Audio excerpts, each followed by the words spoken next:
কাঞ্চরাপাড়ায় কোনো সমস্যা নেই, সমস্যা একটাই, কাঞ্চরাপাড়া মানুষ বিনোদন চায়। আমি চাই এই সংসদের মাধ্যমে সংসদে একটি শিল্পী অ্যাড করা হোক। এই ব্রিজ দিয়ে ৮০-৯০ লাখ মানুষ চলাচল করে, দৈনিক ৭০-৮০টা অ্যাম্বুলেন্স চলাচল করে। এই ছোট ব্রিজের কারণে মানুষ যাতায়াতের সমস্যা হয়। আর বিশেষ করে যেই খালটিতে কালাম দাদু মাছ মারত, এই খালটি এখন নাকি আবার পুনরায় খনন করতে হইব। মানুষের মাটি ফেলে বন্ধ করে দিয়েছে কালাম দাদু মাছ মারার জন্য। এ বিষয়ে আপনি একটু নজর দিবেন। আসসালামু আলাইকুম, বিসমিল্লাহির রহমানির রহিম। আজকে সংসারের তৃতীয় দিন। আজকের অধিবেশনে সংসারে বক্তব্য রাখবেন হাইলিউর একের এমপি মোহাম্মদ ফয়সাল আমিন। ধন্যবাদ মাননীয় স্পিকার, আমাকে কথা বলার সুযোগ করে দেওয়ার জন্য। মাননীয় স্পিকার, আপনি একটা জিনিস ভুল করছেন। আমার নাম ফয়সাল আমিন না, ফয়সাল আহমেদ। আর হচ্ছে এটা সংসার না, এটা হবে সংসদ। যাই হোক, আপনি অনেক জ্বালা যন্ত্রণায় আছেন। একাধিক নারী থাকতে যা হয়, আচ্ছা ওইটা কোনো বিষয় না। এখন আমি আমার এলাকার অন্যতম একটা সমস্যায় পড়ছি। এটা হচ্ছে আমার এলাকার পার্শ্ববর্তী দরকাডালায় একটা বিশাল বাঁশের ঝাড় আছে এবং ওইখানে একটা 3 রাস্তার মোড় আছে। কিন্তু মাননীয় স্পিকার, রাত্রের মাগরিবের পরে ওইখান দিয়ে কোনো লোক যাতায়াত করতে পারে না। বাঁশের উপরে আগুন জ্বলে, বাঁশ মানুষের মাথার উপরে এসে পড়ে, পিছনে পড়ে, মানে অদৃশ্য শক্তির যন্ত্রণায় আমরা এখানে থাকতে পারতেছি না। তো মাননীয় স্পিকার, আপনার কাছে জোর দাবি জানাচ্ছি, একজন ওঝা যা 24 ঘন্টা দরকাডালার মোড়ে বসা থাকে, এটা আমার দাবি। মাননীয় স্পিকার, আপনার কথার আগে আমি খারি উঠছি, কারণ যে পূজার কথা কইছে এটা কিন্তু আমি অনেক কাম খারি, এটা চাইলে আমরা আমার নিতে।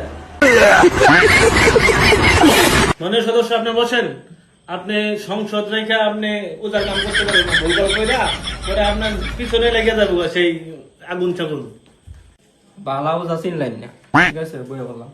মাননীয় সদস্য, এই সমস্যার জন্য আপনার উজা লাগতো না, আমি এটা বাহুরে দিতেছি, সমস্যা নাই। আপনারে এই যে বাতিটা দিলাম, এই বাতিটা বটগাছ টাঙ্গাইতে পারেন। এই বাতি যতক্ষণ ধরবো ততক্ষণ কোনো আগুন ধরতো না, কিচ্ছু না। আপনি সংসদ শেষ হইলে এটা নিয়ে যাবেন মাননীয় সদস্য। মাননীয় স্পিকার, দেশের মধ্যে আরো অনেক ভালো ভালো ওঝা আছে, আপনি তাদের থেকে যে কোনো একজন আমাকে ম্যানেজ করে দেন। আমি আপনার উপরে একদম বিশ্বাসী না।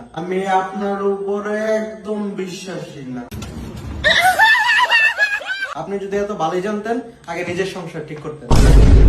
মাননীয় সদস্য, আপনি সাবধানে কথা শুনছে, আমার ব্যাপারে তো আপনি জানেন না, আপনি পুরা ছাই হয়ে যাবে, সংসদ হয়ে যেতেন না, সাবধান। মাননীয় সদস্য, আপনি এত বেশি কথা না কইয়া বাতিটা নিয়ে দেখেন, আপনি যদি ফল না পান তাইলে বলতে পারবেন, এটা লয়ে দেন। কথা বলবেন আমরা 5। মাননীয় সদস্য, আপনার সময় 3 মিনিট। মাননীয় স্পিকার, আপনাকে ধন্যবাদ আমাকে সময় দেওয়ার জন্য। আমার যে সমস্যা রয়েছে, এত সমস্যা আমি কইতে পারতাম না। মানে আমরা বাজার যে গরুর যেই বাজারটা দিছেন, এই বাজারের মধ্যে যে হাম্বা ডাক, যে পায়খানা, যেই টেনা টেনা রয়েছে, এগুলা লেগে আমার এলাকার মানুষে আমার যেই জ্বালাতনের মধ্যে রাখছে, মানে আমার এই সমস্যার সমাধান দেন।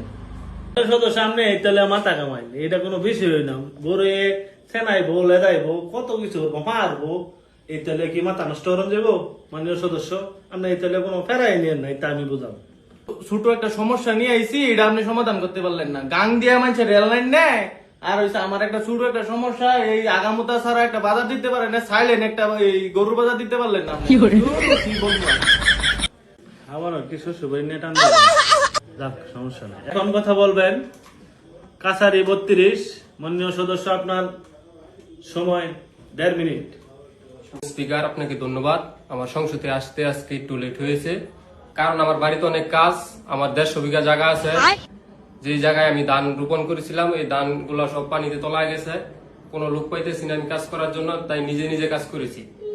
আমি আমার নিজের সমস্যা বলতে চাই না, আমার এলাকাবাসীর সমস্যা যেটা, এটা হচ্ছে যে কাছারির যে খালটা আছে, এই খালটা আমি বলছিলাম যে আমি ফাঁস করলে এটা বড় বানায় দিয়াম, এই বড় বানায় লঞ্চ চালায়, লঞ্চ দিয়া পয়সা পাট নিয়ে যাই। আমি আপনার কাছে আমার একটাই দাবি, এই খাল দিয়ে যায় জাহাজ, স্টিমার, লঞ্চ সবই চলে।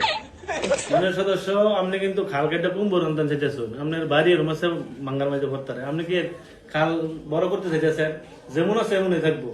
মাননীয় স্পিকার, আমার বাড়ি ভাঙ্গা বললে বড়, আমি বাড়ি বাসমান করাম, তারপরও আমি এই খাল নদী চাই। ঠিক আছে মাননীয় সদস্য, আপনি বসেন, আপনার বিষয়টা আমি দেখতেছি। এখন কথা বলবেন মাননীয় সদস্য টানচোরাপাড়া 19। মাননীয় স্পিকার, তানচোরাপাড়ায় কোনো সমস্যা নেই। সমস্যা একটাই, তানচোরাপাড়ার মানুষ বিনোদন চায়। আমি চাই এই সংসদের মাধ্যমে সংসদে একটি শিল্পী অ্যাড করা হোক, যেন প্রতিনিয়ত গান গেয়ে তানচোরাপাড়ার মানুষকে বিনোদন দিতে পারে। মাননীয় সদস্য, আসলে আপনি মনের কথা বলছেন। আসলে এখানে গান বাজনা দরকার ছিল, কিন্তু গান বাজনা ছাড়া হয় না। ঠিক আছে, আপনার বিষয়টা আমি দেখতেছি। বুঝছেন? এখন কথা বলবেন মগাটেক সিটির মাননীয় সদস্য, আপনার সময় আনলিমিটেড, আপনি যত কথা কইতে রইন। ধন্যবাদ মাননীয় স্পিকার আমাকে সময় দেওয়ার জন্য। মগাটেক সিটির যে একটা ব্রিজ আছে, এই ব্রিজ দিয়ে ৮০-৯০ লাখ মানুষ চলাচল করে, দৈনিক ৭০-৮০টা অ্যাম্বুলেন্স চলাচল করে। এই ছোট ব্রিজের কারণে মানুষ যাতায়াতের সমস্যা হয়। আর বিশেষ করে যেই খালটিতে কালাম দাদু মাছ মারত, এই খালটি এখন নাকি আবার পুনরায় খনন করতে হইব। মানুষের মাটি ফেলে বন্ধ করে দিয়েছে কালাম দাদু মাছ মারার জন্য। এ বিষয়ে আপনি একটু নজর দিবেন। ধন্যবাদ মাননীয় সদস্য, আপনি যে কালাম দাদুর কথা বলেছেন, সেই কালাম দাদু আমি পার্সোনালি চিনি, সে অনেক ভালো লোক। যাই হোক, সমস্যা নাই। খালটা, যে খালে কালাম দাদু মাছ মারে, সেই খালটা খনন করার ব্যবস্থা করতেছি। এখন কথা বলবেন বাঁশতলীর সদস্য, আপনার সময় 18 মিনিট। মাননীয় স্পিকার ধন্যবাদ। আমি কোনো এলাকার সমস্যা নিয়ে আসি না, আমার নিজের সমস্যা আছে। আমি 3টা মানুষের ক্রস, কারণ যখন ক্লাস 3-তে আমি পড়ি, তখন আমার 3 বন্ধু মিলে আমার 3টা পিঠের মধ্যে কিল দিয়া দৌড় দিছে। 3টা পিঠের মধ্যে কিল দিয়া দৌড় দিছে। তো আজকে আমি এমপি হয়ে প্রতিশোধটা নিতে চাই। তো আপনি খালি আমাকে একবার অনুমতি দেন, আমি 3টারে ক্রস ফায়ার করে একেবারে উপরে পাঠাই দিব।